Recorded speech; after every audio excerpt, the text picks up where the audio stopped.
Hello दोस्तों, एक बार फिर से स्वागत है आपका easy to learn YouTube channel में। आज की वीडियो में हम सीखने वाले हैं एक्सेल के बहुत ही इसेंशियल फंक्शन के बारे में जो हमें डे टू डे लाइफ में बहुत ज़्यादा इस्तेमाल होने वाले हैं। तो बिना किसी देरी के चलते अपने कंप्यूटर स्क्रीन पर शुरू करते हैं आज का वीडियो।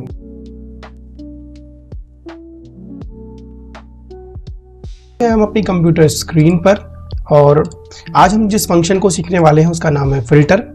और ये फिल्टर का सिंटैक्स कुछ इस तरह से होता है जिसमें हमें फिल्टर एक एरे देना होता है, क्या कंडीशन लगानी है वो इंक्लूड में आता है, और अगर वैल्यू नहीं मिलती है तो इफ एम्प्टी में हमें क्या रिजल्ट देना है, बिल्कुल उसी तरह जैसे हम इफ एरर का यूज करते हैं। अब ये करता क्या है, फिल्टर फंक्शन हमें क्या करता है कि जो भी हम फिल्टर अप्लाई करेंगे उसके बेस पे हमें रिटर्न करता है वो पूरी रेंज जो हमने सेलेक्ट करी होगी, यानी पूरा एरे हमें रिटर्न में दे देता है। अब जैसे एग्जांपल के लिए समझने के लिए अगर आपसे कोई कहता है कि एक ऐसा डेटा बनाओ कि मुझे बताओ कि जो मेरा पर्सन है गिल, उसने कितना पेंसिल सोल्ड किया है, वो डेटा मुझे चाहिए। तो आपका डेटा कुछ इस तरह सा हुआ, ठीक है। ये डेटा आपको फिल्टर फंक्शन के थ्रू निकालना मैं आज सिखाता हूँ। तो हमें क्या, बिल्कुल भी फिल्टर अप्लाई नहीं करना पड़ेगा, बल्कि हम फिल्टर फंक्शन का यूज करेंगे। तो मान लीजिए अगर मुझे फिल्टर अप्लाई करना है और हम एक फिल्टर लगाते हैं कि मुझे गिल जो सेल्स पर्सन है उसने कितना सेल किया है, ठीक है। तो मैं क्या करूंगा, यहाँ पे फिल्टर लिखूंगा। फिल्टर के बाद मैं बात करूंगा एरे की। अब एरे मेरा क्या होता है, कंप्लीट रेंज हो जाएगी, जितना भी डेटा मेरे पास अवेलेबल है उसमें करेंगे। अगर मुझे एक कॉलम करना होता तो मैं एक कॉलम सेलेक्ट करता, अदरवाइज मैं पूरा एरे सेलेक्ट कर ले रहा हूँ। कॉमा इंक्लूड में क्या करना है, मुझे सेल्स पर्सन का नाम सारा सेलेक्ट करना है और इक्वल्स टू लिखकर सेल्स पर्सन का नाम एंटर करना है। अब मैंने यहाँ पे एक ड्रॉप डाउन बना रखा है तो मैं पर्सन का नाम यहाँ से सेलेक्ट कर लेता हूँ, ब्रैकेट बंद करता हूँ, एंटर करता हूँ। अब देखेंगे यहाँ पर एरर आ गया, कैलकुलेशन एरर, क्योंकि अभी यहाँ पे सेल्स पर्सन का कोई नाम है ही नहीं। मैं क्या करता हूँ, यहाँ से सेल्स पर्सन गिल को सेलेक्ट कर लेता हूँ और आप देखेंगे जैसे ही मैंने सेल्स पर्सन को सेलेक्ट किया मुझे डेटा रिटर्न हो गया गिल का सारा। अगर मैं इसे चेक करूँ, देखिए आप यहाँ देखेंगे यहाँ पर हमारे पास 5 रिकॉर्ड है। अगर मैं फिल्टर लगा के गिल का डेटा चेक करता हूँ तो यहाँ पर भी हमारे पास 5 रिकॉर्ड है, यानी ये बिल्कुल सही काम कर रहा है। तो आपने देखा फिल्टर फंक्शन की मदद से कितना इजीली हम डेटा को फिल्टर भी कर रहे हैं, साथ के साथ उसे एक नई रेंज पे पेस्ट भी कर रहे हैं। तो अगर यहाँ से मैं फिल्टर में जाके कोई और ऑप्शन का नाम सेलेक्ट करता हूँ पर्सन का, तो देखो जोनस का डेटा मिल गया, स्मिथ का मिल गया, और किसी भी पर्सन का सेलेक्ट करता हूँ तो मुझे मिल जाता है। हालांकि इसमें ध्यान रखने वाली बात यह है कि ये फंक्शन जो है वो अवेलेबल है आफ्टर सिंस 2019 वर्जन्स, ठीक है। अगर आप 2019 से नीचे का कोई वर्जन ऑफिस का यूज कर रहे हैं तो उसमें शायद ही आपको फंक्शन देखने को नहीं मिलेगा। ये फिल्टर फंक्शन 2019 से ऊपर के वर्जन्स में ही अवेलेबल है, ठीक है। अच्छा, यहां तक तो सारी बातें हमारे लिए इजी हो जाती करना कि हम एक सिंगल रेंज से अगर फिल्टर करना चाहें तो डेटा इजीली फिल्टर हो जाता है। लेकिन अगर क्या हो, आपको मल्टीपल कंडीशन लगा के यही डेटा फिल्टर करना है, यानी कुछ एग्जाम्पल के लिए मैं चाहता हूं कि मेरा पहला फिल्टर हो कि जो भी पर्सन मैं सेलेक्ट कर रहा हूं, मान लीजिए मैं यहां से गिल को ही सिलेक्ट कर लेता हूं। गिल ने टोटल पेंसिल कितनी सोल्ड करी है, सिर्फ उतना डेटा यहां आ जाए। तो अब मुझे मल्टीपल फिल्टर लगाने हैं, बट अगर आप फंक्शन को देखेंगे तो यहाँ पे इंक्लूड में हमारे पास मल्टीपल ऑप्शन, यानी क्राइटेरिया का ऑप्शन नहीं है, सिर्फ इंक्लूड का ऑप्शन है। ऐसे में क्या कर सकते हैं, हम इस फॉर्मूले को थोड़ा सा ट्विक करके भी यूज कर सकते हैं। एग्जाम्पल के लिए मैं क्या करता हूँ, इसको यहाँ से डिलीट कर देता हूँ और मैं फिर से फॉर्मूला टाइप करता हूँ फिल्टर में मैं अपनी रेंज सेलेक्ट करता हूँ, कॉमा, और इस बार जब मैं इंक्लूड फॉर्मूला अप्लाई करूंगा तो सबसे पहले मैं करूंगा इसे ब्रैकेट में लिखूंगा और ब्रैकेट स्टार्ट करके पहले मैं सेल्स पर्सन का नाम सेलेक्ट करूंगा, कॉमा, सॉरी, इक्वल्स टू, और मैं यहां से अपना सेल्स पर्सन सेलेक्ट करूंगा, ब्रैकेट को बंद करूंगा और यहां पे मल्टीप्लाई करूंगा, फिर दूसरा रेंज स्टार्ट करूंगा ब्रैकेट के साथ और इस बार पेंसिल सेलेक्ट करूंगा, ब्रैकेट बंद, इक्वल्स टू प्रेस करूंगा और यहां से फिल्टर 1 में मैं अपना आइटम सेलेक्ट करूंगा, ब्रैकेट बंद करूंगा और फिर से उसका पूरा ब्रैकेट बंद करके एंटर प्रेस कर दूंगा। अब यहाँ पे कैलकुलेशन एरर आएगा क्योंकि फिल्टर में कुछ भी ऑप्शन नहीं है। मैं क्या करूंगा, यहाँ पर पेंसिल सेलेक्ट करूंगा। अब आप देख रहे होंगे यहाँ पर मुझे गिल और उसका पेंसिल का रिकॉर्ड मिल गया। अब मैं चाहूँ तो यहाँ पे बाइंडर पे क्लिक करूंगा तो बाइंडर के रिकॉर्ड आ गए, पेन सेलेक्ट करूंगा तो पेन आ रहा है। ठीक इसी तरह मैं कोई और सेल्समैन सेलेक्ट करूंगा तो उसका आइटम का डिटेल आ रहा है, ठीक है। पेन की जगह मैं पेंसिल सेलेक्ट कर लूंगा तो आप देख रहे हैं यहाँ पे मल्टीपल डिटेल आ जा रही है। लेकिन ऐसा हो क्या रहा है, ये फिल्टर फंक्शन काम कैसे कर रहा है और क्या जरूरत थी हमें यहाँ पर स्टार लगाने की यानी मल्टीप्लाई करने की क्या जरूरत थी। आइए मैं इसको समझाता हूं आपको। सो जब भी हम फिल्टर फंक्शन का यूज करते हैं और जो हमारा इंक्लूड वाला पार्ट है उसमें होता क्या है पहले उसे समझ लेते हैं। अगर मैं आपको दिखाने के लिए मैं ये एरिया सेलेक्ट करता हूं जहां पे मैंने सेल्स पर्सन के नाम इक्वल्स टू L9 या फिर मॉर्गन सेलेक्ट किया है, तो यहाँ होता क्या है। अब इस एरिया को सिलेक्ट करके अगर शिफ्ट अपने कीबोर्ड में F9 प्रेस करेंगे तो आप देखेंगे, अच्छा मैंने पेंसिल वाला कॉलम सेलेक्ट किया है। अगर आप इसको सेलेक्ट करके F9 प्रेस करेंगे तो आप देखेंगे यहां पर हमें कुछ वैल्यूज मिल रही हैं जो कि है false false false false false. ये हो क्या रहा है, ये क्या कर रहा है कि जब भी जो भी आप सेल है उस सेल को चेक कर रहा है कि दिस इक्वल्स टू दिस है या नहीं। ठीक है, ये वैल्यू उसको सारी रिटर्न हो जा रही है। ठीक है, इसे लॉक करना भूल गया मैं। तो कुछ इस तरह से क्या है, सारी वैल्यूज उसको रिटर्न हो रही है जब तक उसको यहां से, मान लीजिए मैं इसे एंड्रूज कर देता हूं। एंड्रूज क्यों नहीं आ रहा, मैं इसे गिल सेलेक्ट कर देता हूं। तो अगर मैं देखो जैसे मैं गिल पे आता हूं देखेंगे गिल पे मुझे यहाँ ट्रू वैल्यू मिल रही है और ये 4 वैल्यू फॉल्स मिल रही है। ठीक इसी तरह क्या करता है हमारा जो फिल्टर फंक्शन है वो क्या है, हर एक सेल के लिए यानी हर एक मेरे इंक्लूड आइटम को चेक करता है और मुझे रिटर्न करता है फॉल्स फॉल्स फॉल्स और ट्रू ट्रू ट्रू जहां पर वो वैल्यू मैच हो रही है। ठीक इसी तरह जब मैं पेंसिल्स की बात करता हूं तो पेंसिल वाले कॉलम के लिए भी क्या करता है वो, मैं F9 दबाता हूं यहाँ पे तो आप देखेंगे यहाँ पर मुझे true true true false false और ऐसे वैल्यू मिलती है। अब फंडा क्या है, जब हम मल्टीप्लाई करते हैं तो होता क्या है, मैं कॉलम ऐड करता हूँ यहाँ पर। ठीक है, मैं इक्वल्स टू प्रेस करता हूँ यहाँ पर और इस बार मैं क्या करता हूँ यहाँ पर पेंसिल को सिलेक्ट करता हूँ इक्वल्स टू और यहाँ से पेंसिल को सिलेक्ट करके इसको फ्रीज करके एंटर प्रेस। तो कुछ इस तरह से क्या हमारा फिल्टर फंक्शन काम करता है।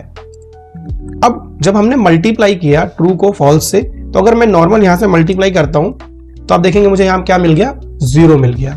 ठीक है, अगर मैं इसे नीचे तक पेश करते हुए जाता हूं तो आप देखेंगे कुछ जगहों पे मुझे क्या है 1 मिल गया और कुछ जगहों पे 0 मिल गया। ठीक है, अब आप सोच रहे हैं कि ऐसा क्यों है। आपको याद होगा जब मैंने टेक्स्ट के फॉर्मेट्स के बारे में बताया था, टाइप्स के बारे में बताया था, तो मैंने बताया था एक्सेल बैकएंड में फॉल्स और ट्रू को 0 और 1 से डिनोट करता है। ठीक है, तो जहां पे मेरे पास दोनों वैल्यू ट्रू हो गई तो वहां पे क्या हो गया, इसकी वैल्यू 1 हो गई, इसकी वैल्यू 1, तो 1 मल्टीप्लाई 1 मेरा क्या हो गया, 1 हो गया और 0 मल्टीप्लाई 1 मेरा क्या हो गया, 0 हो गया। सो कहीं पर भी अगर मुझे फॉल्स मिला है, ठीक है, और साथ में उसे मैं मल्टीप्लाई कर रहा हूं 0 से, तो मुझे 0 आंसर हो रहा है। तो जहां जहां पे मेरे को 1 मिल रहा है मुझे उतने रिकॉर्ड देखने को मिल रहे हैं। तो फिल्टर फंक्शन क्या करता है, फिल्टर फंक्शन सारे ही रोज में जाके इस तरह से वैल्यूज को चेक करता है और वैल्यू को चेक करके एक इस तरह की रेंज इंटरनली जनरेट करता है, जिससे क्या करता है वो सारी डेटा को फिल्टर करके हमें वापस से रिटर्न करता है। ठीक है, तो ये तो था यहाँ पे कि जब ये दोनों कंडीशन, ठीक है, जैसे यहाँ पर हम कह रहे थे ये दोनों कंडीशन मैप होनी चाहिए, ये भी और ये भी, तो ये दोनों कंडीशन हमारी सेम होनी चाहिए, अप्लाई होनी चाहिए, ट्रू होनी चाहिए, तब आए। अगर मैं आपसे ऐसे कहूं कि या तो पेंसिल हो और या तो गिल हो, ठीक है, या तो मैं 2 पर्सन के नाम सेट करना चाहूं तो क्या होगा, अगर मैं पेंसिल की जगह दोनों ही फिल्टर नाम पे लगा दूं कि मुझे एंड्रूज या फिर गिल्स की ही वैल्यू चाहिए, ठीक है, तो मैं क्या कर सकता हूं, इस कंडीशन को एंड की जगह और पे कन्वर्ट कर सकता हूं, यानी दोनों में से कोई एक। ठीक है, तो इसमें हम क्या कर सकते हैं, जो हम फिल्टर फंक्शन अप्लाई कर रहे हैं इसमें अगर हमने ये स्टार जो लगाया है, स्टार की जगह मैं प्लस लगाकर एंटर प्रेस करूंगा तो आप देखेंगे कि या तो मेरे को रिकॉर्ड पेंसिल का मिल रहा है या तो मुझे गिल का मिल रहा है। देखिए, या तो मुझे पेंसिल है तो उसमें कोई और नाम भी है, या तो गिल है तो उसमें पेंसिल भी होगा और बाइंडर भी हो सकता है। तो अब क्या फर्क आ गया कि अब एंड की जगह मैंने यहाँ पे और अप्लाई कर दिया। ठीक है, यानी जब मुझे कंडीशन और में लगानी है तो मैं अपने फॉर्मूला में प्लस का साइन यूज करूंगा। तो आप देखेंगे अगर मैं यहाँ पे स्टार की जगह प्लस यूज करके एंटर मारूंगा तो आप देखेंगे मुझे यहाँ पे क्या हो रहा है कि अगर ये ट्रू है यानी 1 है और ये फॉल्स 0 है तो यहाँ पे 1 आ जा रहा है प्लस करके, जहां पे दोनों जगह 0 है वहां भी मुझे क्या आ जा रहा है, 0 आ जा रहा है, पर जहां दोनों जगह ट्रू है वहां पे मुझे 2 आ रहा है, तो वो उसको भी 1 काउंट करके कंसीडर कर लेता है और मुझे आंसर मिल जाता है। तो अगर हम प्लस अप्लाई करेंगे तो हमें क्या होगा, 2 रेंज के बीच, 2 फिल्टर के बीच, तो हमें दोनों में से कोई भी एक ट्रू होते ही वैल्यू मिल जाएगी। अब आप इसे समझ गए होंगे, मैं इसे रिमूव करता हूं। अब मान लीजिए मुझे 2 कंडीशन तो मैंने यहाँ लगा दी, पर अब तीसरी कंडीशन लगानी है, बट ये पहली 2 कंडीशन होनी चाहिए मेरी एंड वाली, ठीक है, और ये होनी चाहिए और, ठीक है। जैसे कहने का मतलब टोटल सेल्स ग्रेटर देन 1000 जिसकी है, सिर्फ वो वैल्यू आनी चाहिए, ठीक है। तो इन दोनों में से तो एंड कंडीशन और ये भी एंड कंडीशन कर देते हैं हम, ये भी तीनों मिलाकर अब मेरी एंड, यानी ये तीनों कंडीशन पे मेरी एक ही कंडीशन आएगी एंड, ये तीनों ट्रू होनी चाहिए। तो मेरे को क्या करना है कि जो सेल्स पर्सन का नाम है वो गिल होना चाहिए, जो आइटम का नाम है पेंसिल होना चाहिए, और उसकी सेल्स 100 से ज्यादा होनी चाहिए, 1000 से ज्यादा होनी चाहिए। तो पहले मैं इस फॉर्मूला को डिलीट कर देता हूं। डिलीट करने के बाद मैं यहां पे टाइप करूंगा फिल्टर, ऐसे एरे सेलेक्ट करता हूं अपना, कॉमा, इंक्लूड के लिए पहला फिल्टर हम पेंसिल को कंसीडर करेंगे, तो पहले मैं पेंसिल सेलेक्ट कर लेता हूं कॉलम पूरा, और इक्वल्स टू में यहां पे सेलेक्ट कर देता हूं पेंसिल, और इसे कर देता हूं ब्रैकेट से बंद। मैं स्टार प्रेस करूंगा, ब्रैकेट लगाऊंगा, सेल्स पर्सन के नाम सेलेक्ट करूंगा, इक्वल्स टू प्रेस करूंगा, और यहां से सेल्स पर्सन को सिलेक्ट करूंगा, ठीक है। फिर से स्टार प्रेस करूंगा, और यहां पे जाके टोटल सेल्स को सिलेक्ट करके ब्रैकेट बंद करूंगा, और इसमें लिखूंगा ग्रेटर देन, और सेल को सिलेक्ट करके एंटर प्रेस करूंगा। आप देखेंगे जब मैंने फॉर्मूला लगाया है तो यहाँ पे मुझे एरर मिला है, क्योंकि कोई भी वैल्यू इसको ऐसी नहीं मिल रही होगी, ठीक है, बट ये मेरा आंसर आना चाहिए था। एक काम करते हैं, पहले हम कैलकुलेशन एरर को फिक्स करने के लिए कॉमा इफ एम्प्टी में हम लिख देते हैं नॉट फाउंड।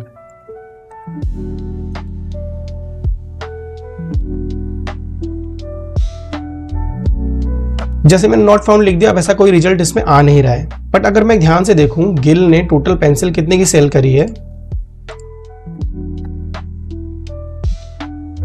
गिल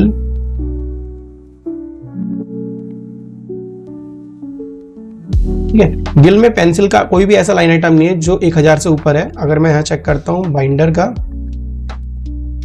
तो उसने पेन को 1000 से ऊपर सोल्व किया है, ठीक है। अब हम फिल्टर लगा के हटा के चेक करते हैं कि अगर मैं यहां से पेन कर दूं तो क्या मुझे रिजल्ट मिल रहा है, ठीक है। आप देखेंगे यहां पर गिल सेल्स पर्सन का नाम है, आइटम का नाम पेन है, और वो 1000 से ऊपर उसने सोल्ड किया है, ठीक है। अगर मैं कोई और पर्सन का नाम सेलेक्ट करता हूं हावर्ड, तो हावर्ड ने क्या पेन 1000 से ऊपर सोल्ड किया है, नहीं। पेंसिल सोल्ड किया है, नहीं। पेन सेट सोल्ड किया है, नहीं। डेस्क सोल्ड किया है, नहीं। 1000 से नहीं। मैं इसे क्या करता हूँ 100 कर देता हूँ मिनिमम में। तो क्या उसने कोई सा भी आइटम ऐसा जो इससे कम में या ज्यादा में शो किया है, तो उसने पेन का आइटम 499 पे शो किया था। मैं हावर्ड की जगह कोई और पर्सन सेलेक्ट कर लेता हूं, तो यहां पर आ गया।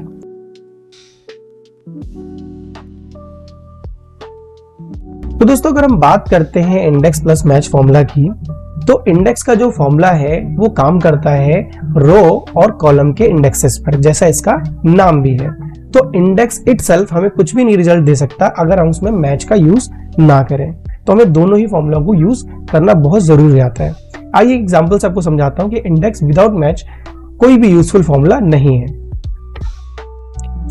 अगर मुझे इस टेबल से, जो हमारे पास एक प्रोडक्ट की टेबल है, इसमें प्रोडक्ट आईडी, प्रोडक्ट का नाम, प्राइस और उसकी वारंटी लिखी है, मुझे कीबोर्ड का प्राइस सर्च करना है। अगर मैं इंडेक्स का यूज करूंगा यहां पर, जैसे मैं इंडेक्स टाइप करूंगा, मेरे पास 2 ऑप्शन है। इन ऑप्शन को एक एक करके समझेंगे। सबसे पहला ऑप्शन हमें मिलता है एरे वाला, तो मुझे एरे सेलेक्ट करना है। ये एरे VLOOKUP वाले एरे से बिल्कुल डिफरेंट होगा, क्योंकि VLOOKUP में जब भी हम सर्च करते हैं तो हमें सर्च वाले कॉलम से लेकर रिजल्ट वाले कॉलम तक सिलेक्ट करना होता है, जबकि इंडेक्स कहता है कि जिस कॉलम से आपको रिजल्ट चाहिए आप केवल वही कॉलम मुझे सिलेक्ट करके दे दो। ठीक है, हमने वो सिलेक्ट कर लिया। अब कहता है बताओ कौन से वाले रोज में वो आंसर है। अब इंडेक्स की प्रॉब्लम यह है कि क्वेश्चन भी हम ही से करता है और हमें उसे आंसर भी करना पड़ता है, तो मुझे खुद ही काउंट करना पड़ेगा लैपटॉप और कीबोर्ड। तो मुझे यहाँ जैसे ही मैं 2 लिखकर रो नंबर ब्रैकेट बंद करूंगा तब जाके मुझे यहाँ आंसर देखने को मिलेगा। तो ये तो बड़ा मुश्किल हो गया, इसीलिए इंडेक्स विदाउट मैच यूज नहीं होता है। तो आइए इंडेक्स को हम मैच के साथ यूज करके देखते हैं। हमें इंडेक्स फॉर्मूला लगाने से पहले मैच फॉर्मूला से रिजल्ट आना बहुत जरूरी है। तो सबसे पहले मैं यहाँ पर मैच फॉर्मूला से रो नंबर पता कर लेता हूँ। इक्वल्स टू प्रेस करूंगा मैच, ठीक है, लुकअप वैल्यू हमारा प्रिंटर, कॉमा और एरे हो जाएगा हमारा प्रोडक्ट का नाम, कॉमा। हमें एग्जैक्ट रिजल्ट चाहिए इसलिए हम 0 टाइप करके एंटर करेंगे, तो हमें यहाँ पर रो नंबर मिल गया। अब अगर मैं इंडेक्स का फॉर्मूला टाइप करता हूं और एरे सेलेक्ट करता हूँ, कॉमा और रो नंबर सेलेक्ट करके ब्रैकेट बंद करता हूँ, एंटर प्रेस करता हूँ, मुझे आंसर मिल गया। इस पॉइंट ऑफ टाइम तक आप सोच रहे होंगे यार इससे अच्छा फॉर्मूला तो VLOOKUP है, क्योंकि अगर मैं VLOOKUP में टाइप करता तो मुझे सिर्फ प्रिंटर का नाम सेलेक्ट करना है और मैं प्रोडक्ट और प्राइस को सेलेक्ट करता, कॉमा 2 प्रेस करता, कॉमा 0 ब्रैकेट बंद करता और मुझे आंसर मिल जाता। मुझे 2 फॉर्मूला लिखने की जरूरत ही क्या है, मुझे फायदा क्या मिला? ठीक है, इसके 2 खास एडवांटेज हैं। एक, जब भी हम VLOOKUP का फॉर्मूला लगाते हैं तो जो भी हमारा सर्च क्राइटेरिया का रिजल्ट है वो उसके राइट साइड में ही होना चाहिए, जबकि इंडेक्स में ऐसा बिल्कुल भी नहीं है। इंडेक्स में रिजल्ट क्राइटेरिया किसी भी कॉलम में हो सकता है, वो हमें लिमिट नहीं करता कि रिजल्ट आपको किस कॉलम से चाहिए। दूसरा, हमारा इंडेक्स का जो फॉर्मूला होता है वो VLOOKUP फॉर्मूला से फास्ट होता है, क्योंकि VLOOKUP पूरे ही डेटा को स्कैन करके रिजल्ट देता है, जबकि इंडेक्स पहले मैच फॉर्मूला के थ्रू रो नंबर पता करता है, देन फिर वो आंसर को डिकोड करता है। ठीक है, आइए हम इंडेक्स और मैच को मल्टीपल कॉलम पे अप्लाई करके देखते हैं और देखते हैं किस तरह से ये यूजफुल है VLOOKUP के अगेंस्ट में। सो इस बार मैं क्या करूंगा, मल्टीपल कॉलम्स चाहिए तो मैं रो और कॉलम का नंबर पहले ही पता करके दिखाता हूँ। मैं इक्वल्स टू प्रेस करूंगा मैच में मैंने क्या किया, मुझे रो चाहिए लैपटॉप की, यानी कौन सा रिजल्ट चाहिए, कॉमा और यहां से मैंने प्रोडक्ट्स अपने सारे सिलेक्ट कर लिया। मैं कॉमा प्रेस करूंगा, 0 ब्रैकेट बंद और मुझे यहाँ पर लैपटॉप का रो नंबर मिल गया। अब जो मुझे रिजल्ट चाहिए लैपटॉप का, या मुझे प्राइस चाहिए या प्रोडक्ट आईडी चाहिए, वारंटी चाहिए, उसके लिए मैं सर्च करूंगा कॉलम का नंबर। तो मैं क्या करूंगा, यहाँ पर मैच लिखूंगा। मैच लिखने के बाद लुकअप वैल्यू में इस बार मैं क्या करूंगा, प्रोडक्ट आईडी को यहाँ सेलेक्ट कर रहा हूँ, कॉमा और सारे ही हेडर्स को सिलेक्ट करके कॉमा 0 प्रेस करके बंद कर दूंगा। तो आप देखेंगे मुझे रो नंबर 1 में से आइटम चाहिए, रिजल्ट चाहिए और कॉलम नंबर 1 से चाहिए। अब अगर हम लेफ्ट वाले साइड में VLOOKUP लगाने की कोशिश करेंगे तो हमें आंसर नहीं मिलेगा, पर जबकि हम इंडेक्स लगाएंगे तो इक्वल्स टू, जब हम इंडेक्स लिखेंगे इस बार, तो हम पिछली बार हम एरे सेलेक्ट कर रहे थे सिंगल कॉलम, अब हम क्या करेंगे, सारा का सारा डेटा ही सिलेक्ट कर लेंगे। सिलेक्ट करने के बाद हमें क्या करना है, यहाँ से अपना रो नंबर और यहाँ से अपना कॉलम नंबर सेलेक्ट करके ब्रैकेट बंद कर देंगे। और आप देखेंगे हमने यहाँ पर प्रोडक्ट आईडी सेलेक्ट किया था लैपटॉप का, तो हमें लैपटॉप का प्रोडक्ट आईडी 101 मिल गया। अगर मैं इस ड्रॉप डाउन मेन्यू से माउस को सिलेक्ट कर दूं तो मुझे माउस का प्रोडक्ट आईडी मिल गया। ठीक है, अगर मैं प्रिंटर सेलेक्ट करता हूं तो प्रिंटर का प्रोडक्ट आईडी भी यहाँ पर देखने को मिलता है। अब मैं चाहूँ प्रोडक्ट आईडी की जगह प्रोडक्ट नेम को सिलेक्ट कर लूँ या प्राइस को सिलेक्ट कर लूँ और या फिर मैं वारंटी को सिलेक्ट कर दूं, मैं अब पूरे टेबल में से किसी भी कॉलम को यहाँ एंटर करके आंसर ले सकता हूँ। और यही सबसे मेन एडवांटेज हो जाता है हमारा इंडेक्स प्लस मैच का ओवर VLOOKUP कि हमें कोई भी कॉलम की लिमिटेशन नहीं रहती, चाहे हमारा रिजल्ट कॉलम सर्च कॉलम के लेफ्ट में हो या राइट में हो, हम इंडेक्स प्लस मैच का यूज करके किसी भी कॉलम में से आंसर को जनरेट कर सकते हैं। तो आपने देखा किस तरह से हम यहाँ पे इंडेक्स का यूज करके किसी भी कॉलम से रिजल्ट लेके पा रहे थे। लेकिन इसके अलावा भी हमारे पास एक ऑप्शन है जो मैंने आपको शुरू में बताया था कि इंडेक्स 2 तरीके से लगता है। अब हम दूसरे वाले ऑप्शन की तरफ बढ़ते हैं। दूसरा ऑप्शन हमें क्या करता है, बजाय एरे सेलेक्ट करने के हमें इंडेक्स देता है रेफरेंसेस। अब ये रेफरेंसेस क्या है, इंडेक्स रेफरेंसेस क्या होता है कि अगर हमारे पास 2 आइडेंटिकल टेबल हैं तो हम एक ही बार में दोनों आइडेंटिकल टेबल को एक साथ सेलेक्ट करके अपने डिजायरली टेबल 1 या टेबल 2 से आंसर को जनरेट कर सकते हैं, जो कि VLOOKUP में पॉसिबल नहीं है। आइए इसे देखते हैं। इससे पहले जब हम इंडेक्स में एरिया सेलेक्ट कर रहे थे या टेबल सेलेक्ट कर रहे थे तो हम क्या कर रहे थे, डायरेक्ट इंडेक्स लगाने के बाद ही टेबल को ऐसे सेलेक्ट कर रहे थे। पर जब हमें रेफरेंसेस यूज करना है तो थोड़ा सा चेंज है। जब हम इंडेक्स सेलेक्ट करेंगे तो रेफरेंस सेलेक्ट करने से पहले हमें ब्रैकेट स्टार्ट करना पड़ेगा। हम पहले टेबल 1 सेलेक्ट करेंगे, कॉमा और टेबल 2 सेलेक्ट कर लेंगे। तो आप देखें यहाँ पे मैंने 2 आइडेंटिकल टेबल FY 23-24 और FY 24-25 के नाम से बना दिए। दोनों में प्राइस का डिफरेंस है, बाकी सब सेम है। और यहाँ पे मैं ब्रैकेट बंद कर दूंगा दोनों टेबल को सिलेक्ट करके। बाकी हमारा row number, comma, column number same as it is रहेगा। कॉमा प्रेस करूंगा और इस बार मैं एरिया वाले आर्गुमेंट में एरिया नंबर को भी यहाँ पर H कॉलम से सिलेक्ट करके ब्रैकेट बंद कर दूंगा। जैसे मैं एंटर करूंगा आप देखेंगे यहाँ पर वैल्यू एरर आ रहा है क्योंकि अभी तक मैंने एरिया नंबर सेलेक्ट नहीं किया है। सो जब हम सेलेक्ट कर रहे थे तो हमने क्या किया था, टेबल 1 को सिलेक्ट किया था और टेबल 2 को सिलेक्ट किया था। तो हमारे पास 2 रेफरेंसेस हैं। तो मैं क्या करूंगा, यहाँ पे 1 टाइप करूंगा। जैसे मैं 1 टाइप करूंगा तो आप देखेंगे प्रिंटर का जो प्राइस है 9000 मुझे यहाँ पे आंसर मिल गया। लेकिन मैं अगर एरिया नंबर 2 टाइप करता हूं तो आप देखेंगे यहाँ पे मुझे आंसर मिल रहा है 10,000, जो कि टेबल 2 में प्रिंटर का प्राइस है। इसी तरह मैं कोई सा भी आइटम अगर यहाँ सेलेक्ट करता हूँ कीबोर्ड, और मुझे एरिया 2 में उसका प्राइस मिल रहा है 700, जबकि मैं एरिया 1 या टेबल 1 सेलेक्ट करूंगा तो वहां पे 500 आ रहा। तो मैंने आपको बहुत इजीली यहाँ पर इंडेक्स प्लस मैच का यूज करना सिखाया है। तो आई होप आपको index plus match versus VLOOKUP clearly समझ में आ गया होगा कि इन दोनों में क्या डिफरेंसेस है और दोनों के क्या एडवांटेज है।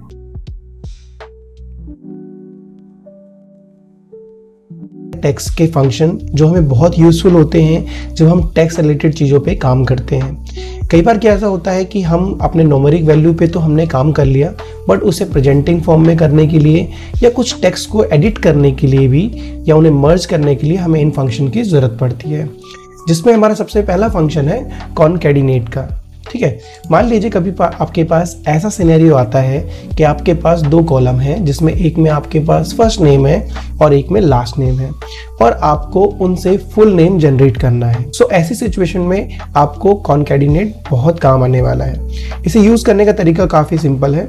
आप इक्वल्स टू टाइप करेंगे और लिखेंगे कॉनकैटिनेट। ठीक है, तो आपको कॉनकैटिनेट नाम से ये फॉर्मूला मिल जाएगा। ठीक है, जैसे आप इसको टाइप करेंगे आप देखेंगे इसमें टेक्स्ट 1, अगर मैं कॉमा लगाता हूँ टेक्स्ट 2, टेक्स्ट 3, है ना। आप मल्टीपल टेक्स्ट सेलेक्ट कर सकते हैं। तो जैसे अभी हम क्या करेंगे, टेक्स्ट 1 में हम फर्स्ट नेम को सिलेक्ट करेंगे, कॉमा लगाएंगे और सेकंड नेम को सिलेक्ट करके एंटर प्रेस करेंगे। आप देखेंगे यहाँ पे हमें फर्स्ट और सेकंड नेम कॉनकैटिनेट तो हो गया है, बट उनके बीच में क्या है, स्पेस नहीं है। ऐसी सिचुएशन में हम क्या कर सकते हैं, अगर मैं इस फॉर्मूले को दोबारा से अप्लाई करूँ, इक्वल्स टू कॉनकैटिनेट और टैब प्रेस करूँ, फर्स्ट नेम को सिलेक्ट करने के बाद कॉमा लगाकर डबल कोट के अंदर अगर एक स्पेस को एंटर करके कॉमा लगाकर और फिर सेकंड नेम को सिलेक्ट करके ब्रैकेट बंद कर दूं, तो आप देखेंगे नाम के बीच स्पेस प्रॉपरली आ गया है। सो नेक्स्ट फंक्शन जो है वो है ट्रिम फंक्शन। कई बार क्या होता है, जो डेटा हमें सर्वर से मिलता है या किसी थर्ड पर्सन से हमारे पास जब डेटा आता है तो उन टेक्स्ट के अंदर मल्टीपल स्पेसेस हो सकते हैं, जिसकी वजह से उस टेक्स्ट के साथ काम करना या वीलुकअप लगाना बहुत मुश्किल हो सकता है। ठीक है, तो ऐसे टेक्स्ट को हम क्लीन करने के लिए ट्रिम फंक्शन का यूज करते हैं, जो कि क्या करता है, हमारे अनवांटेड स्पेस को हटा देता है। जैसे अगर आप गौर करेंगे, राहुल और कुमार के बीच में 2 स्पेसेस हैं यहाँ पर। ठीक है, अगर मैं यहाँ पे जाऊँ तो आप देखेंगे यहाँ पर 2 एक्स्ट्रा स्पेसेस है, और अगर मैं अनिल कुमार वाले नाम में जाऊँ तो यहाँ भी स्पेस है, यहाँ भी 2 स्पेस है, और लास्ट में भी हमारे पास एक्स्ट्रा स्पेस है। अब हम इसे रिमूव करने के लिए लिखेंगे ट्रिम और अपने टेक्स्ट को सिलेक्ट कर लेंगे। ये केवल एक ही इनपुट लेता है। हम इसे प्रेस करके कंट्रोल डी करेंगे तो आप देखेंगे दोनों ही टेक्स्ट में से हमारा जो एक्स्ट्रा स्पेस है वो रिमूव हो गया है। ठीक है, थर्ड फॉर्मूला हमारे पास आता है लोअर, अपर एंड प्रॉपर। ठीक है, जैसा इनका नाम है वैसे ही इनका काम है। जैसे लोअर क्या करता है, जो भी टेक्स्ट हमने लिखा है उसको स्मॉल लेटर्स में लिख देता है। अपर उसको सारे ही कैरेक्टर को अपर लेटर में लिख देगा। ठीक है, और प्रॉपर क्या करेगा, फर्स्ट कैरेक्टर जो भी होगा उसको वो कैपिटल लेटर में, बाकी सब स्मॉल लेटर में लिख देगा। आइए इसे टाइप करते हैं। जैसे हमने यहाँ पे CID लिखा है जो कि अपर होना चाहिए, तो हम इक्वल्स टू लिखेंगे, अपर लिखेंगे और CID को सिलेक्ट करके एंटर प्रेस करेंगे, तो आप देखेंगे यहाँ पे ये बिल्कुल से ठीक हो गया। ठीक है, अगर मैं यहाँ पर इक्वल्स टू प्रेस करके यहाँ पे लिखता हूं प्रॉपर, तो आप देखेंगे इंडिया का I कैपिटल हो गया और बाकी सारे कैरेक्टर स्मॉल है। ठीक है, और अगर मैं दिल्ली को लोअर केस में लिखना चाहूं तो मैं लोअर लिखकर दिल्ली यानी टेक्स्ट को सिलेक्ट करके एंटर प्रेस करूंगा, तो आप देखेंगे सब ही लोअर केस हो गया। आगे बढ़ेंगे तो हमें जो फॉर्मूला मिलता है सर्च और फाइंड नाम से।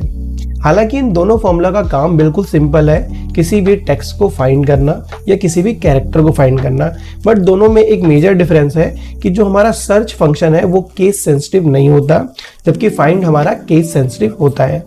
एग्जाम्पल के लिए जब हम सर्च का यूज करते हैं तो हम कोई कैरेक्टर, कोई सिंबल को भी फाइंड कर सकते हैं। एग्जाम्पल के लिए जैसे हमारे पास मान लीजिए ये एक न्यूमेरिक कोड है जो किसी का नाम और उसका एम्प्लॉय कोड है, और मुझे इसमें पता करना है कि जो इसमें डैश है वो किस पोजीशन पे है, किस नंबर ऑफ कैरेक्टर पे है, तो हम इसमें सर्च फंक्शन का यूज कर सकते हैं। हम इक्वल टू सर्च लिखेंगे। जैसे हम सर्च लिखेंगे, ठीक है, हमारे पास 3 ऑप्शन आएंगे। पहला फाइंड टेक्स्ट, दूसरा विद इन टेक्स्ट और तीसरा स्टार्ट नंबर। ठीक है, फाइंड टेक्स्ट में हम लिखेंगे जो हमें सर्च करना है, और जो भी टेक्स्ट हम लिखेंगे हमें उसे डबल कोट्स के अंदर लिखना है। तो मैंने फाइंड टेक्स्ट में डैश को सिलेक्ट किया है, कॉमा, विद इन टेक्स्ट में जिस टेक्स्ट के अंदर हमें सर्च करना है उसे सिलेक्ट करेंगे। स्टार्ट नंबर को हमें ऑप्शनली है, उसे हम ना भी लिखें तो हमारा फॉर्मूला काम कर जाएगा। अगर मैं एंटर प्रेस करता हूं तो आप देखेंगे हमें यहाँ पे पता चल गया कि जो भी डैश है वो किस पोजीशन में है। आप सोच रहे होंगे ये किस काम आता है, तो आगे आप इसे देखेंगे हम इसे किस तरह यूज कर सकते हैं। ठीक है, तो अब जैसे यहाँ पर मुझे स्लैश की पोजीशन पता करनी है, तो ठीक उसी तरह सर्च, ठीक है, फाइंड टेक्स्ट में मैंने स्लैश लिखा, कॉमा और टेक्स्ट को सिलेक्ट कर लिया। ठीक है, अब देखेंगे चौथा नंबर पोजीशन पर डैश लिखा था। अब न्यू दिल्ली में मुझे दिल्ली पता करना है कि कितनी पोजीशन पे लिखा है, equals to search, find text में मैंने दिल्ली लिख दिया, कॉमा विद इन टेक्स्ट में टेक्स्ट को सिलेक्ट करके एंटर प्रेस कर दिया। तो आप देखेंगे जो 5th कैरेक्टर में हमारा दिल्ली लिखा हुआ हमें मिल जाता है। ठीक है, तो इसी तरह अगर हम जब केस सेंसिटिव यूज करते हैं तो हम फाइंड का यूज करते हैं। जैसे आप देखेंगे हमारे पास 2 S इस नाम में ऑलरेडी है, बट हम इस 2 S को नहीं चाहते, हम चाहते हैं जो कैपिटल में S लिखा है वो। हम सिंपली जैसे हमने सर्च फॉर्मूला यूज किया था, हम फाइंड लिखेंगे, फाइंड में फाइंड टेक्स्ट में हम कैपिटल में S लिखेंगे, कॉमा करेंगे और टेक्स्ट को सिलेक्ट करके एंटर प्रेस करेंगे। तो आप देखेंगे जो पोजीशन इसने हमें दी है वो 8th पोजीशन दी है। अगर मैं यहाँ पे स्मॉल कैरेक्टर में लिखता तो जो पोजीशन मिलती मुझे 2nd मिलती। ठीक है, ठीक इसी तरह मैं एक दूसरे एग्जांपल में लेता हूँ और यहाँ पे मैं फाइंड करता हूँ, और मुझे इसमें जो फाइंड करना है L फाइंड करना है। ठीक है, तो मैं इक्वल्स टू फाइंड लिखूंगा, सॉरी, फाइंड लिखकर इन्वर्टेड कॉमा में मैं स्मॉल l को लिख दूंगा, कॉमा और विद इन टेक्स्ट में सिलेक्ट करके एंटर प्रेस करूंगा। तो आप देखेंगे जो l की पोजीशन है वो 11th नंबर पे है। ठीक है, अब आप सोच रहे होंगे कि ये जो भी हमने नंबर्स को सीरियल नंबर हमने पता किया कि कौन सा टेक्स्ट किस पोजीशन पे है, वो किस काम आता है। तो इसके लिए हम जब भी कभी ऐसा फॉर्मूला यूज करते हैं जब हमें कोई टेक्स्ट एक्सट्रैक्ट करना होगा। टेक्स्ट को एक्सट्रैक्ट करने के लिए, part of the text extract करने के लिए एक्सेल में जो फंक्शन यूज होता है वो है लेफ्ट, राइट और मिड। सो अब देखिए हमारे पास एक सिचुएशन है, जैसे हमारे पास है अनिल कुमार गुप्ता लिखा हुआ है और प्रिंस के गुप्ता है। आपके पास ऐसी सिचुएशन आ सकती है कि आपको जो भी टेक्स्ट लिखा है उसे आपको डिफरेंट कॉलम में एक्सट्रैक्ट करना है। तो एग्जांपल के लिए पहले हम इस नाम को एक्सट्रैक्ट करेंगे। तो जैसे मान लीजिए मुझे फर्स्ट नेम को एक्सट्रैक्ट करना है, तो जो टेक्स्ट है उसकी पोजीशन लेफ्ट साइड में है। ठीक है, तो हम लेफ्ट फॉर्मूला का यूज करेंगे, इक्वल्स टू लेफ्ट, ठीक है, और हम टेक्स्ट को सिलेक्ट करेंगे। अब यहाँ पे क्वेश्चन आता है कि नंबर ऑफ कैरेक्टर, कितने कैरेक्टर में हमें उसे फाइंड करना है। अगर हम विजुअली देखेंगे तो 4 कैरेक्टर हमें चाहिए, लेकिन अगर हमें इसे फॉर्मूले की तरह डायनेमिक बनाना होगा तो हम क्या कर सकते हैं। एग्जाम्पल के लिए नंबर ऑफ कैरेक्टर के लिए या तो हम सर्च या फाइंड फंक्शन का यूज कर सकते हैं। मैं सर्च का यूज करूंगा और मैं फाइंड करूंगा स्पेस। ठीक है, और इसको फाइंड किस में करेंगे, इसी टेक्स्ट में जो हमने लिखा हुआ है अभी। ठीक है, कॉमा प्रेस करेंगे, सॉरी ब्रैकेट बंद करेंगे और एंटर प्रेस करेंगे। ठीक है, आप देखेंगे हमें अनिल यहाँ पे लिखा हुआ मिल गया। और अगर इस फॉर्मूले को मैं नीचे पेश करता हूं तो आप देखेंगे प्रिंस भी मुझे फर्स्ट नेम में मिल गया। ठीक इसी तरह अगर मैं लेफ्ट फंक्शन की बात करूं, इज इक्वल टू लेफ्ट, ठीक है, तो लेफ्ट में मुझे क्या, कितने नंबर ऑफ कैरेक्टर चाहिए, फिर उसी की तरह हमें क्या करना पड़ेगा, पोजीशन को फाइंड करना पड़ेगा। ठीक है, तो मैं क्या करूंगा, पहले टेक्स्ट को सिलेक्ट करूंगा, कॉमा, अब मुझे यहाँ नंबर ऑफ कैरेक्टर पता करने हैं। ठीक है, तो नंबर ऑफ कैरेक्टर पता करने के लिए मुझे सेकंड स्पेस को पता करना है कि मैं सेकंड स्पेस किस तरह से ढूंढ पाऊंगा। ठीक है, तो ऐसी सिचुएशन में ये बहुत ही मुश्किल हो जाता है कई लोगों के लिए कि हम कैसे पता करें कि सेकंड स्पेस किस पोजीशन में है। एग्जांपल के लिए अगर मैं आपको यहाँ पे स्पेस की पोजीशन पता करके बताता हूँ, अगर मैं यहाँ सर्च लिखता हूँ, ठीक है, और फाइंड टेक्स्ट में स्पेस लगाता हूँ, कॉमा, और विद इन टेक्स्ट सेलेक्ट करता हूँ, ब्रैकेट बंद करता हूँ, तो आपको यहाँ पे 5th मिलेगा। यानी जो पहला स्पेस है वो हमें मिल रहा है, सेकंड नंबर वाला स्पेस कैसे मिलेगा। ठीक है, तो एग्जाम्पल के लिए आपने देखा होगा एक ऑप्शनल कैरेक्टर हमें दिया जाता है स्टार्ट नंबर। ठीक है, स्टार्ट नंबर को अगर मैं यहाँ 5 नंबर पोजीशन लिखता हूँ तो आप देखेंगे यहाँ मुझे 5 नंबर पोजीशन मिला है। ठीक है, सो अगर मैंने 5 की जगह 6 कैरेक्टर वहां लिख दिया तो अब जो पोजीशन मुझे मिल रही है वो 11th नंबर की मिल रही है। ठीक है, तो आप सोच रहे होंगे आपको कैसे पता चलेगा 5 या 6 के कितने नंबर ऑफ कैरेक्टर है। तो इसे पता करना बहुत आसान है, क्योंकि जैसे ही हमने फर्स्ट नेम को एक्सट्रैक्ट किया तो हमें फर्स्ट स्पेस की पोजीशन पता चल गई है। ठीक है, एग्जाम्पल के लिए अगर आप यहाँ पे देखेंगे जब हमने फर्स्ट टाइम सर्च पता किया था तो उसकी पोजीशन हमें 5 मिल गई थी और हमने नंबर ऑफ कैरेक्टर निकाल लिए थे। ठीक है, तो नंबर ऑफ कैरेक्टर अगर हमें पता करना है नॉर्मली तो हम क्या करेंगे, इक्वल टू लेन फंक्शन का यूज करेंगे और यहाँ से हम कैरेक्टर को पता कर सकते हैं। तो आप देखेंगे फर्स्ट नेम हमारा 5 कैरेक्टर का है जिसमें स्पेस इंक्लूडिंग है। ठीक है, तो आप देखेंगे किस तरह से हमने फर्स्ट नेम को इजिली लेफ्ट फंक्शन के तहत पता कर लिया। हालांकि मिड और लास्ट नेम को पता करना थोड़ा कॉम्प्लिकेटेड होता है। आइए मैं आपको इसे क्लियरली समझाता हूँ कैसे काम करता है। काम करते हैं, मैं एक व्हाइट बोर्ड बनाता हूँ। अनिल कुमार सिंह।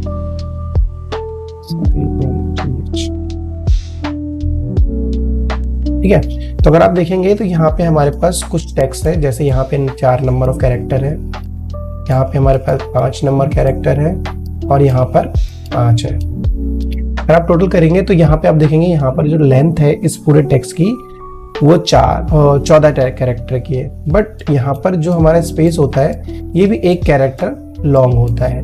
ठीक है, तो इस पोजीशन पर इस स्पेस का जो कैरेक्टर है वो 1 है। तो अगर मैं टोटल करूंगा तो 5, 10, 4, 14, 15 और 16 टोटल कैरेक्टर जो इस टोटल टेक्स्ट की जो लेंथ है वो 16 कैरेक्टर लॉन्ग है।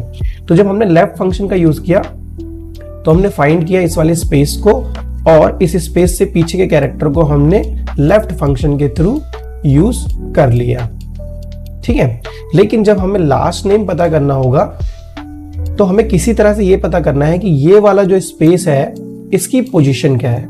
तो जैसे हमें पोजीशन पर चल जाएगी वहां से हम लेफ्ट के सारे कैरेक्टर ले लेंगे। ठीक है, ठीक इसी तरह जब हमें मिड में इस स्पेस की पोजीशन और इस स्पेस की पोजीशन के बीच का जो नंबर होगा वो हमें क्या करेगा, मिड फंक्शन के थ्रू निकालना है।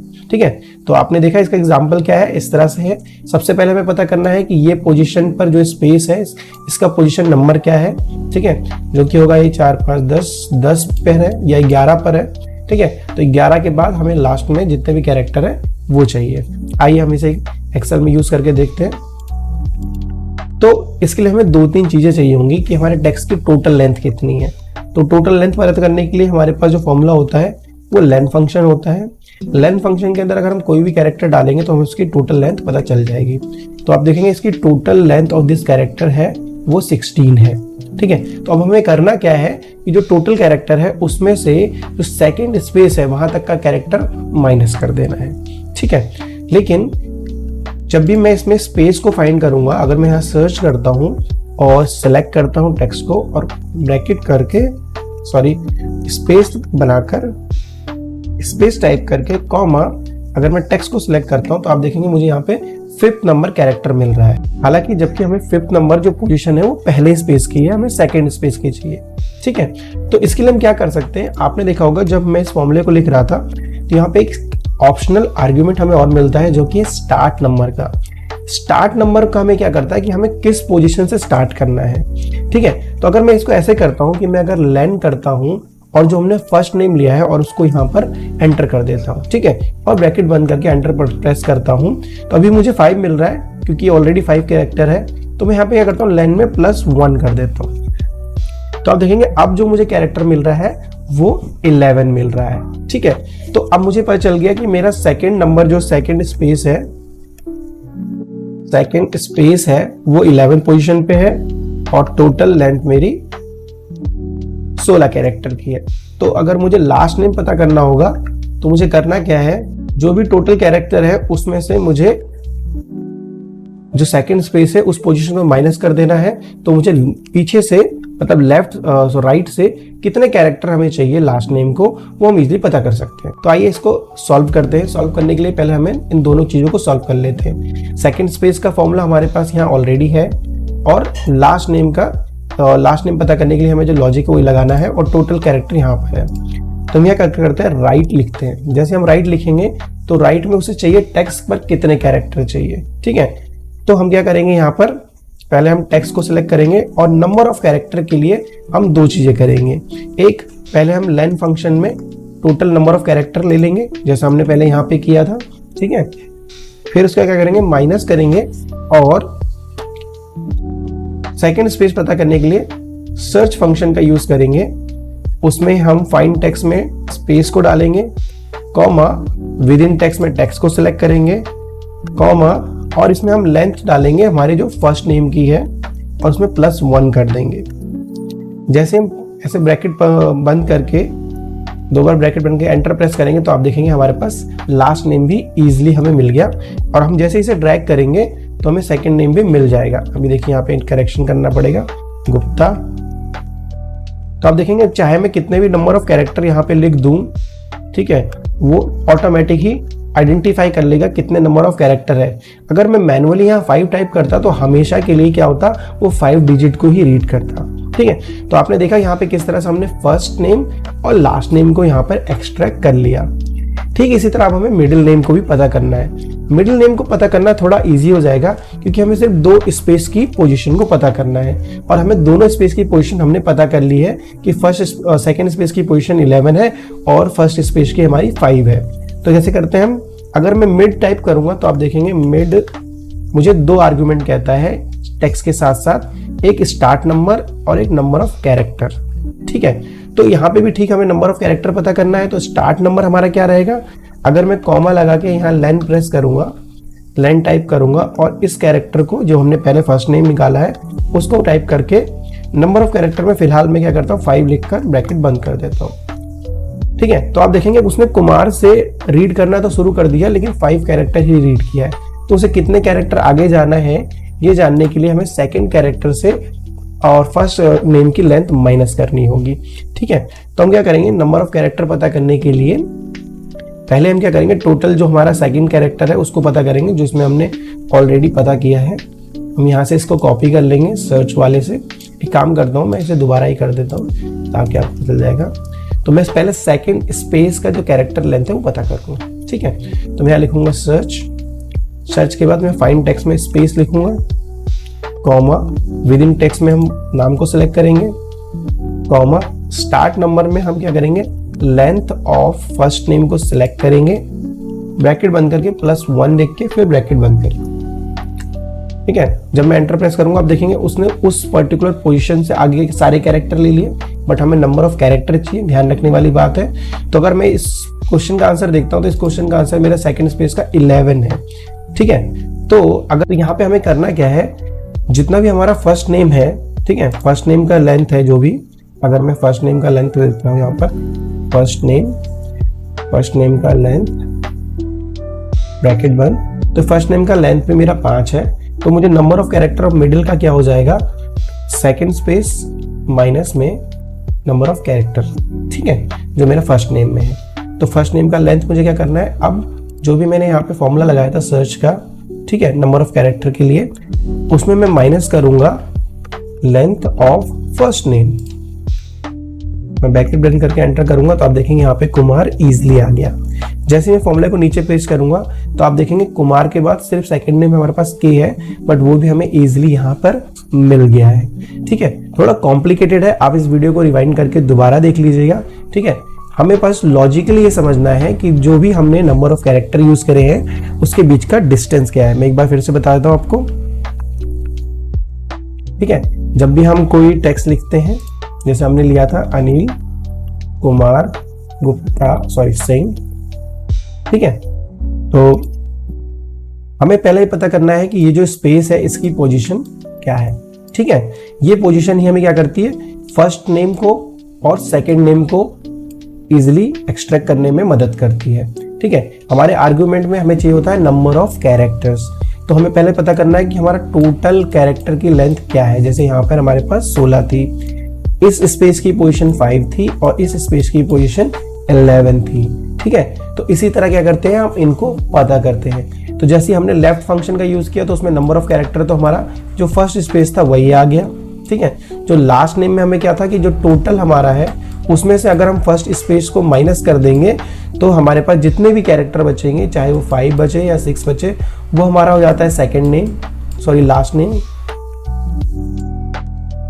Last name. ठीक है, मेरी राइटिंग को थोड़ा सा इग्नोर करना।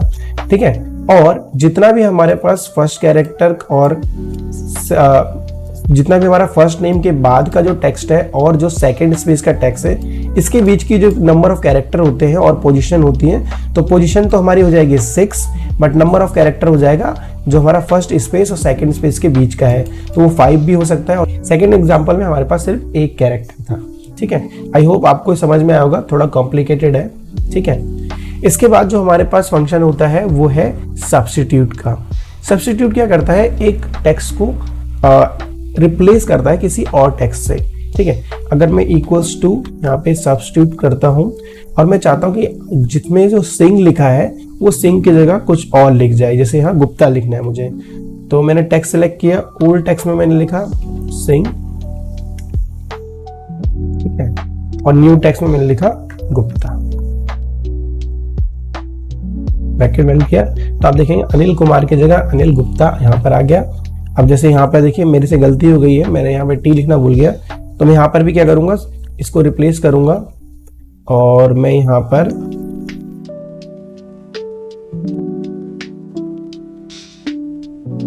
गुप्ता को जगह गुप्ता को सही से लिख दिया। कोई ऑफेंड मत होना, मेरे से गलती हो गई थी।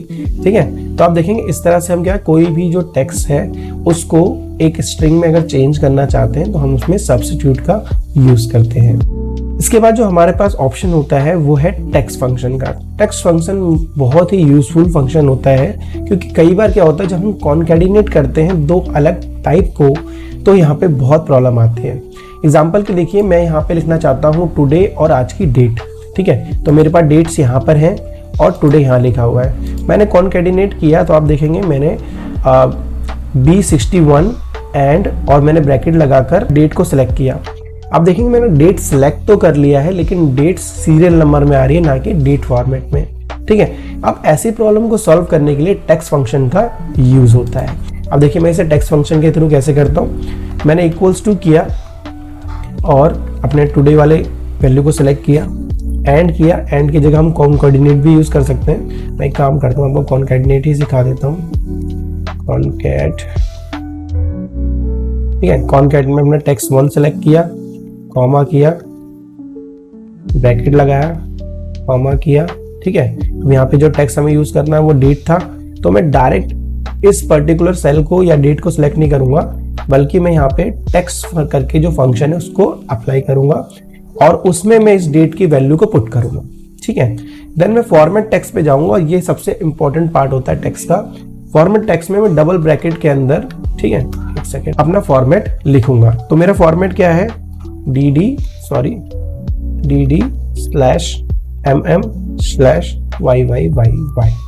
ये मेरा फॉर्मेट है डेट का, आपको भी पता है, सिंपल। मैं इसको करके सेट करूंगा। ठीक है, और ये मेरा डेट का वैल्यू सेट हो गया, कॉमा करूंगा और यहाँ पे ब्रैकेट सेट करके ब्रैकेट बंद करके फाइनली इसे एंटर करूंगा। आप ध्यान से देखिए फॉर्मूला, B16 में मैंने टोटल को सिलेक्ट किया, देन मैंने ब्रैकेट स्टार्ट किया इन्वर्टेड कॉमा के साथ, मैंने टेक्स्ट फंक्शन का यूज किया जहां पर मुझे ये वैल्यू सिलेक्ट करनी थी जो कि डेट थी, और उसका फॉर्मेट मैंने DDMMYY लिखा, फिर मैंने कॉमा लगाया और आप देखेंगे इन्वर्टेड कॉमा में मैंने ब्रैकेट लिखा कि मुझे दोबारा से ब्रैकेट अप्लाई करना है। और इस बार जब मैं एंटर प्रेस करूंगा तो आप देखेंगे इस बार मेरे पास टुडे के साथ डेट एंटर है। ठीक है, हालांकि जैसे मैं दूसरे वाले फॉर्मेट में जाऊंगा, इसे लॉक कर देता हूं, हालांकि जब मेरे को दूसरी बार अप्लाई करना है और इस बार मैं सिर्फ डे चाहता हूँ, ठीक है, जैसे मान लीजिए 27 है, टुडे 27 ये मुझे लिखना है, तो अब मैं यहाँ पे क्या करूंगा, यहाँ पे देखिए यहाँ पे फिर से सीरियल नंबर है, बट इसे चेंज करना बहुत आसान होगा। मैंने जो फॉर्मूला लिखा था उसमें मैं क्या करूंगा, सिर्फ फॉर्मेट में से DD रख के बाकी सब कुछ हटा दूंगा और एंटर प्रेस करूंगा, तो आप देखेंगे टुडे 27 आ गया। अगर मुझे सिर्फ मंथ लेना है जनवरी करके, तो जो भी मैंने टेक्स्ट फॉर्मेटिंग करी थी, मैं टेक्स्ट फॉर्मेट में फॉर्मेट वाले सेक्शन में मैं क्या कर जाऊंगा, मैं यहाँ सिर्फ एम लिख दूंगा 3 बार। ठीक है, एंटर प्रेस करूंगा तो टुडे जैन आ गया। ठीक है, अगर मुझे सिर्फ ईयर पता करना है तो मैं क्या करूंगा, फिर से फंक्शन में जाऊंगा और एम की जगह वाई डबल बार 4 टाइम एंटर कर दूंगा, तो आप देखेंगे टुडे 2025 भी आ गया। ठीक है, और थर्ड टाइम हमें क्या करना है, मंथ और ईयर को डैश फॉर्मेट में सेट करना है। तो इसके लिए क्या करूंगा, मेरे पास ईयर पहले से लिखा है, मैं क्या करूंगा 3 बार एम प्रेस करके डैश लगा दूंगा और एंटर प्रेस कर दूंगा। ठीक है, अब आप सोच रहे होंगे यार ये सारा कुछ याद रखना तो बहुत मुश्किल है। ठीक है, मैं आपकी एक हेल्प कर देता हूँ, ये सारे के सारे ऑप्शन हमारे पास ऑलरेडी अवेलेबल है, इनको याद रखना ईजी हो जाएगा आपके लिए कि कौन सा ऑप्शन कहाँ यूज़ होगा। ठीक है, आपको याद होगा जब मैंने होम टैब सिखाया था तो मैंने आपको ये नंबर वाला टैब सिखाया था, जैसे आप इस पर क्लिक करेंगे तो ये फॉर्मेट हमारा फॉर्मेट सेल खुल जाता है। ठीक है, अगर आप इस वाले डेट वाले फंक्शन में जाएंगे, डेट, तो आपको यहाँ बहुत सारे फॉर्मेट दिखेंगे। ठीक है, कस्टम में जाएंगे तो आप कस्टम में जाकर देखेंगे यहाँ पर डेट के फॉर्मेट है dd/mm/yy। ठीक है, डेट और मंथ के फॉर्मेट है, मंथ और ईयर भी है। ठीक है, तो अगर मैं यहाँ से क्लोज करता हूँ और इस वाले सेल पे जाकर और एक्सपेंड करता हूँ फॉर्मेट सेल और इसे थोड़ा सा जूम करता हूँ, तो अगर मैं कस्टम में जाऊँगा तो आप देखेंगे यहाँ पे बहुत सारे डेट्स के फॉर्मेट है हमारे पास। ठीक है, यहीं से हम क्या होते हैं, डेट के फॉर्मेट्स को समझ सकते हैं कि जो हमें टेक्स्ट है उसके अंदर क्या लिखना है। ठीक है, आइए इसे आगे बढ़ाते हैं। अब देखिए, मान लीजिए हमें यहाँ परसेंटेज लिखना है। ठीक है, आप देखेंगे जब मैंने नॉर्मल तरीके से कॉन्कैटिनेट करके लिखा है तो यहाँ टुडे के अंदर ब्रैकेट में जब मैंने परसेंटेज लिखा तो वो क्या आ गया, उसकी जगह हमें 15% की जगह 0.5 और उसके बाद के डेसिमल पॉइंट्स भी मिल रहे हैं। हालांकि इसे अगर मैं फिक्स करना चाहूँ तो मैं क्या करूँगा, इस बार जो मैंने टेक्स्ट सेलेक्ट किया है इसमें DDMMYY की जगह मैं क्या करूँगा 0 और % टाइप करूँगा। ठीक है, जैसे मैं एंटर प्रेस करूंगा आप देखेंगे यहाँ पर 15% आ गया है। अगर मुझे डेसिमल पॉइंट यूज करना है तो मुझे इस फॉर्मूले को एडिट करना है और इसके अंदर 0.0, ठीक है, जितने भी मैं डेसिमल पॉइंट रखूंगा उतने डेसिमल पॉइंट मुझे यहाँ पर देखने को मिल जाएंगे। ठीक है, ठीक है, साथ ही अगर मुझे पॉजिटिव और नेगेटिव करना है तो ये एक बहुत इंपॉर्टेंट टॉपिक हो जाता है। ठीक है, आप देखेंगे इस पॉजिटिव और नेगेटिव करने के लिए मुझे क्या करना पड़ेगा, मैंने एक बार इसे इस तरह से लिख दिया है तो मुझे क्या करना है, इसके बाद सेमीकोलन लगाना है। ठीक है, और फिर से -0.00% लिख देना है। मैं क्या कर सकता हूँ, इस पे प्लस लगा देता हूँ ताकि ये दोनों डिफरेंस दिखे। तो मैंने एक बार प्लस लिखा और एक बार माइनस लिखा, सेमीकोलन लगाकर एंटर प्रेस किया, तो आप देख रहे हैं इस बार 15 प्लस में आ रहा है। अगर मैं यहाँ जैसे ही इसे माइनस में करूंगा तो आप देखेंगे वहां पर माइनस भी ऑटोमेटिकली आ गया है। ठीक है, तो इस तरह से हम क्या कहते हैं, पॉजिटिव और नेगेटिव कर सकते हैं। साथ में अगर हमने कोई वैल्यू लिखी है और वो गलत फॉर्मेट में आ रही है तो हम वैल्यू को भी सही करने के लिए क्या कर सकते हैं, इसी तरह बस पॉइंट को हटाकर पॉजिटिव और नेगेटिव लिख सकते हैं। फंक्शन सीखने वाले हैं वो है today, now, day, month, year, date और ईओ मंथ। ठीक है, आइए इन्हें समझते हैं। तो अगर किसी पॉइंट ऑफ टाइम में अगर आपको एक्सेल में आज की जो डेट है वो चाहिए, वो पता करना हो, तो उसके लिए एक्सेल में जो फॉर्मूला दिया है वो है टुडे। तो इसे यूज़ कैसे करते हैं, हम इक्वल टू टाइप करेंगे और लिखेंगे टुडे। आप देखेंगे टुडे आ गया और ब्रैकेट को बंद करेंगे, एंटर प्रेस करेंगे तो आप देखेंगे यहाँ पे जो आज की डेट है 26 जनवरी वो लिख गई है। ठीक है, जिस तरह टुडे आपको डेट देता है वैसे ही नाउ फंक्शन जो है वो डेट के साथ टाइम भी हमें देता है। हम नेक्स्ट वाले सेल में इक्वल टू नाउ लिखेंगे, ब्रैकेट को बंद करेंगे, एंटर प्रेस करेंगे। आप देखेंगे यहाँ बहुत सारे हैश बन गए, जिसका मतलब है कि जो सेल का साइज है वो छोटा है, हम इसे इंक्रीज कर देते हैं कॉलम का। तो आप देखेंगे 26 जनवरी, साथ में जो करंट टाइम है वो भी हमें यहाँ देखने को मिल गया है। ठीक है, अब नाउ फंक्शन ऐसा होता है कि जैसे ही आप इस शीट में कोई भी चेंजेस करेंगे या कंट्रोल एस करेंगे, इस शीट को दोबारा ओपन करेंगे तो ये अपडेट हो जाएगा। एग्जांपल के लिए जैसे मैं इसे कंट्रोल एस प्रेस करूंगा, ठीक है, और देखेंगे आपका ये टाइम जो है वो चेंज होता रहता है। ठीक है, अब ये सेकंड इसमें नहीं है, वरना हर सेकंड आपको दिखता कि हर बार रिफ्रेश होता ही रहता है। साथ में जो हमारा डे फंक्शन है। अब अगर हमारे पास कोई डेट है और हमें उसमें से सिर्फ नंबर ऑफ डे एक्सट्रैक्ट करना है, तो उस कंडीशन में हमारे डे, मंथ और ईयर के फंक्शन काम आते हैं। एग्जाम्पल के लिए अगर हम आज की डेट यहाँ एंटर कर लेते हैं और इसमें से हम सिर्फ डेट निकालना चाहते हैं, ठीक है, जो भी हमारा डे है, इक्वल टू प्रेस करेंगे, लिखेंगे डे, और डे लिखने के बाद हम अपने सीरियल नंबर को सिलेक्ट करेंगे, ठीक है, ब्रैकेट बंद करेंगे, एंटर प्रेस करेंगे, तो आप देखेंगे यहाँ पे सिर्फ 26 हमें एक्सट्रैक्ट होकर एक नंबर फॉर्मेट में मिल गया है। ठीक है, आप सोच रहे होंगे इसमें सीरियल नंबर क्यों आया, डेट क्यों नहीं आया? तो जैसा मैंने आपको पहले ही बताया था, जब भी हम कोई डेट टाइप करते हैं, अगर हम उसे जनरल फॉर्मेट में कन्वर्ट करते हैं तो वो एक सीरियल नंबर है। हर एक सीरियल नंबर एक डेट से लिंक्ड है। ठीक है, उसी सीरियल नंबर को हमारा एक्सेल रीड करके उसमें से वो पर्टिकुलर डेट को एक्सट्रैक्ट करता है। ठीक इसी तरह अगर हमें मंथ को एक्सट्रैक्ट करना हो तो हम क्या करेंगे, मंथ लिखेंगे, मंथ टाइप करने के बाद फिर हम मंथ के सीरियल नंबर यानी डेट को सिलेक्ट करेंगे, एंटर प्रेस करेंगे, तो आप देखेंगे यहाँ मंथ हमें देखने को मिल गया। ठीक उसी तरह अगर हमें ईयर एक्सट्रैक्ट करना हो तो यहाँ लिखते हैं ईयर और सीरियल नंबर यानी डेट को सिलेक्ट करके एंटर प्रेस करते हैं, तो आप देखेंगे हमें यहाँ पर डे, मंथ और ईयर देखने को मिल जाता है। इसके बाद एक डेट फंक्शन भी हमें मिलता है। मान लीजिए आपके पास अलग अलग कॉलम में या किसी भी पॉइंट ऑफ टाइम में आपने इनको एक्सट्रैक्ट तो कर लिया, बट इन्हें वापस से कैलकुलेट करना है यानी वापस से ऐड करना है। तो अगर हम नॉर्मल एक्सेल फंक्शन में इनको एंड के थ्रू जोड़ेंगे तो ये एक डेट फॉर्मेट में कन्वर्ट नहीं होते हैं, ये एक नॉर्मल टेक्स्ट फॉर्मेट में कन्वर्ट होते हैं और एक्सेल उसे रीड नहीं कर पाएगा, क्योंकि जब हम इसे सीरियल नंबर में कन्वर्ट करने की कोशिश करेंगे तो ये कन्वर्ट नहीं होगा। इसलिए एक्सेल में एक फॉर्मूला है कि जब भी हमारे पास डे, मंथ और ईयर सेपरेट कॉलम्स में हो, उन्हें एक पर्टिकुलर डेट में कॉन्कैट करने के लिए जो फंक्शन यूज होता है वो है डेट। हम इक्वल्स टू लिखेंगे डेट। अब आप देखेंगे डेट में जैसे ही हमने फंक्शन स्टार्ट किया तो सबसे पहले हमें ईयर सेलेक्ट करना है, फिर मंथ और फिर डे। तो मैंने ईयर को सिलेक्ट किया, कॉमा प्रेस किया, फिर मैंने मंथ सेलेक्ट किया, कॉमा प्रेस किया और फिर मैंने डे को सिलेक्ट करके ब्रैकेट बंद करा। तो आप देखेंगे ये हमें फिर से डेट मिल गया। और जब मैं इसे सीरियल नंबर में कन्वर्ट करूंगा यानी जनरल फॉर्मेट में, तो आप देखेंगे इसका सीरियल नंबर मुझे यहाँ देखने को मिल रहा है। मैं कंट्रोल जेड कर देता हूँ। ठीक है, ठीक इसी तरह एक फंक्शन हमारे पास आता है जो ज़्यादातर लोग को, जो लोग जॉब में काम करेंगे, ऑफिस में काम करेंगे, उनको ज़रूरत पड़ती होगी एंड ऑफ द मंथ की। ठीक है, अब जैसे मान लीजिए हमारे पास कोई भी एक डेट है, ठीक है, मैं आपको यहाँ दो डेट लिख देता हूँ। एक तो हमारे पास 26 जनवरी है, अगर मैं 2 फरवरी 2025 लिख देता हूँ और मैं लिख देता हूँ एक